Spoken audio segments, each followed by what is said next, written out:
मेवात के झारपुड़ी गांव में बिजली निगम की घोर लापरवाही ने 7वीं कक्षा में पढ़ने वाली 15 वर्षीय छात्रा सिमरन की जान ले ली।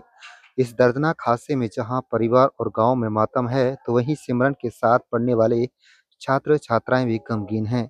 ये दर्दनाक हादसा उस समय हुआ जब 7वीं कक्षा की छात्रा सिमरन रविवार की देर शाम जंगल से अपने घर के लिए आ रही थी। लेकिन सिमरन को क्या पता था कि घर पहुंचने से पहले ही वह दुनिया को अलविदा कह देगी। जैसे ही सिमरन धीरे-धीरे कदमों से घर की तरफ आगे बढ़ रही थी, तो वह नीचे लटक रहे 11,000 वोल्टेज के तारों की चपेट में आ गई। बिजली के तारों से टच होते ही सिमरन ना मदद के लिए गुहार लगा पाई और ना ही खुद को बचा पाई। चंद मिनट में दुनिया छोड़ गई। गांव वालों का कहना है कि जमीन पर लटकी बिजली की लाइन सिमरन सहित नेता अभी तक 3 लोगों की जान ले चुकी है। इससे पहले भी 35 वर्षीय आशु और 17 वर्षीय सोहेल अपनी जान गंवा चुके हैं। बिजली निगम के एसडीओ शमीम अहमद को जैसे ही इस हादसे के बारे में पता चला, तो उन्होंने तुरंत प्रभाव से नीचे लटकती हुई बिजली की लाइनों को ऊपर करने के लिए मौके पर कर्मचारियों को भेज दिया गया और गांव में नीचे लटके तार तमाम लाइनों को ऊपर करने के आदेश दे दिए गए। सिमरन के पिता ने इंसाफ की गुहार लगाई है। आप देख रहे हैं नुह मेवात से लियाकत अली की रिपोर्ट। हमारे चैनल को सब्सक्राइब जरूर कर लीजिएगा। मेरा नाम सतीश कुमार है सब, और मिडिल स्कूल झाड़पुरी में हेडमास्टर के पोस्ट पे काम कर रहा हूँ। जैसे मैं आज स्कूल में पहुँचा, मुझे पता लगा कि हमारे स्कूल के एक छात्रा सिमरन डॉटर ऑफ अफसर की बिजली के तारों के कारण मृत्यु हुई है। मुझे बहुत दुख हुआ इस बात का, क्योंकि बहुत इंटेलिजेंट, आज्ञाकारी, बहुत अच्छी लड़की थी। हमारे स्कूल की जितनी भी प्रतियोगिताएं होती थी सब में वो अव्वल आती थी, और इस बार जो एग्ज़ाम हुए 6ठी कक्षा के, उसमें भी वो प्रथम आई थी। तो उसकी मृत्यु का मुझे बहुत दुख है, और मैं चाहता हूं कि प्रशासन जितनी मदद हो सके उस परिवार की मदद करे। मैं अपनी शोक संवेदनाएं उस परिवार के लिए प्रकट करता हूं और प्रार्थना करता हूं कि भगवान उन्हें, उस परिवार को इस दुख को सहने की ताकत दे।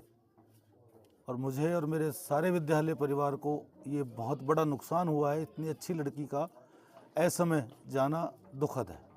इस तरीके से उसके जो मिलने जुलने वाली छात्राएं थी, छात्र थे, उनमें भी कहीं ना कहीं दुख का घड़ी जो देखने को मिल रही स्कूल में। आज जितनी भी छात्राएं विद्यालय में आई हैं सब गमगीन हैं, एक दूसरे से ना बात कर रही हैं, और बड़ा अजीब सा माहौल है कक्षा में। सिमरन की मौत की जैसे खबर उन्हें मिली है तो उन्हें भी बहुत दुख पहुंचा है इस चीज़ का। विद्यालय के सारे स्टाफ को इस बात का बहुत दुख है, और सभी बहुत परेशान और दुखी हैं।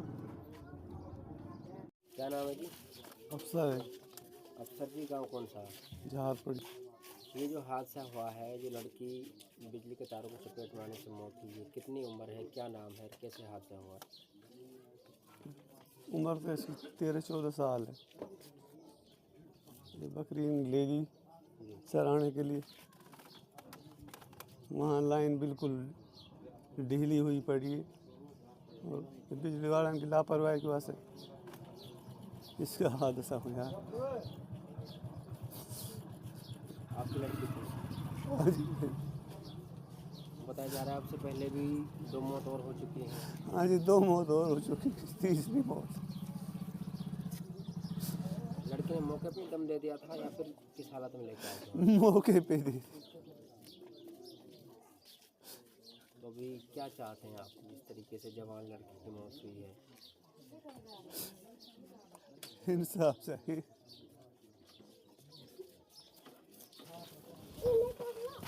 तो साहब, ये लड़की का जो हादसा हुआ है किस तरीके से हुआ? ये लड़की जंगल में गई थी जी, खेतों में किसी के साथ काम करने के लिए। तो शाम का टाइम था, थोड़ा सा अंधेरा था, तो ये लाइन जो है इतनी नीची है कि इसके सर अट गया। और कई बार हमने कोशिश की है, मैं सरपंच हूँ मौके का, गांव झारपुड़ी से। तो प्रशासन से 6 महीने, पिछले 1 साल से हम कोशिश कर रहे हैं। जगमग स्कीम सरकार ने चलाई, जब भी हमने कोशिश करी, लेकिन अगर इनके लिए पैसे मिल जाएँ तो ये काम करते हैं, नहीं करते। ये करीब 1 किलोमीटर लंबी लाइन है जो बिल्कुल ही आदमी के सर के टच हो जाती है। 11,000 वोल्टेज की लाइट है, और अब तक हमारे गांव में बिजली से 3 मौत हो चुकी है। लेकिन किसी भी प्रशासन महकमे के जू नहीं रहेंगे। एसडीओ एक्शन सबसे हमने शिकायत भी की है। अब ये गरीब आदमी, इसकी लड़की थी लगभग 14-15 साल की, और कल एकदम से जब तक पहुंच पाए वहाँ एक्सपायर होगी। इतना भी मौका नहीं मिला कि हम उसको हॉस्पिटल पहुंचा सकें। तो बड़ा अन्याय हो रहा है, प्रशासन कोई ध्यान नहीं दे रहा। बता रहे हैं कि अब 3 मौत अब तक इस लड़की समेत हो चुकी है, अब तक कोई कार्रवाई इन तारों को लेकर नहीं हुई। नहीं हुई जी, 3 मौत होगी। जुम्मा का एक पोता है, उसकी अभी मौत हुई है। हाजी शेर खां का भतीजा अभी लगभग 4 महीना पहले जवान लड़का जिसके 6-7 बच्चे हैं, उसकी मौत इसी ट्रांसफार्मर पे हुई। और अब ये लड़की चली गई। निगम के कर्मचारी अधिकारियों से कोई बात हुई हो, कोई आश्वासन पहले दिया हो, फिर नहीं? हर बार आश्वासन देते हैं जी। अगर हम गांव में कोई फ्यूज भी लगवाते हैं तो 5,000 रुपये जब तक इनके लिए नहीं दे देते, जब तक ये फ्यूज भी नहीं लगाते। बड़ी भ्रष्टाचार मचा रखा, गदर मचा रखी इन्होंने। और पूरी जितनी भी हमारी कोशिश है, हम हर कोशिश कर करके थक हार लिए। कितनी लाइनें ऐसी जो नीचे टिकी हैं जमीन से? ऐसी लगभग 3 लाइन है गांव में। ये लाइन है, एक गांव का अपोजिट साइड, दूसरी साइड में एक लाइन है, और एक गांव के अंदर भी अभी मतलब बिल्कुल ही ये भ्रष्ट अफसर हैं यहाँ सारे जितने भी हैं। अगर हम पैसे दे देंगे, कोई ट्रांसफार्म भी फूकेगी तो जब तक 15,000 रुपये गाँव इकट्ठा करके नहीं दे देगा एक ट्रांसफार्म का, जब तक ट्रांसफर नहीं चेंज नहीं होगी। ये पूरा गाँव बैठा, गाँव के सामने हैं, आप इनसे पूछ लो। हम तो हार नहीं, हम बिल्कुल चाहते हैं इनके खिलाफ, ये जो हमारे लाइनमैन, फोरमैन, एसडीओ एक्शन, इनके खिलाफ कार्रवाई होनी चाहिए। और हमें ये जो गांव में ये लाइन की जो समस्या है, ये बिल्कुल ही दुरुस्त होनी चाहिए। कोई शिकायत दी इनके खिलाफ? शिकायत मजबूरी में नहीं दी जी, कि हमारे धर्म में एक धारणा बनी हुई है। हमने कल कोशिश भी की थी, 3 जो मौत हुई हैं अब तक, इसमें सब में ही हमने कोशिश की है कि भाई इनके लड़कियों का हम मुकदमा दर्ज करा देते हैं। लेकिन वो पोस्टमार्टम की वजह से, उसके डर की वजह से ये आदमी कार्रवाई नहीं कराते। सिर्फ अगर पोस्टमार्टम ना कराया जाए तो हर आदमी कार्रवाई करा सकता है, उसकी वजह से ये कार्रवाई नहीं कराते, इसलिए ये नाजायज़ फ़ायदा उठता है हमारे खिलाफ।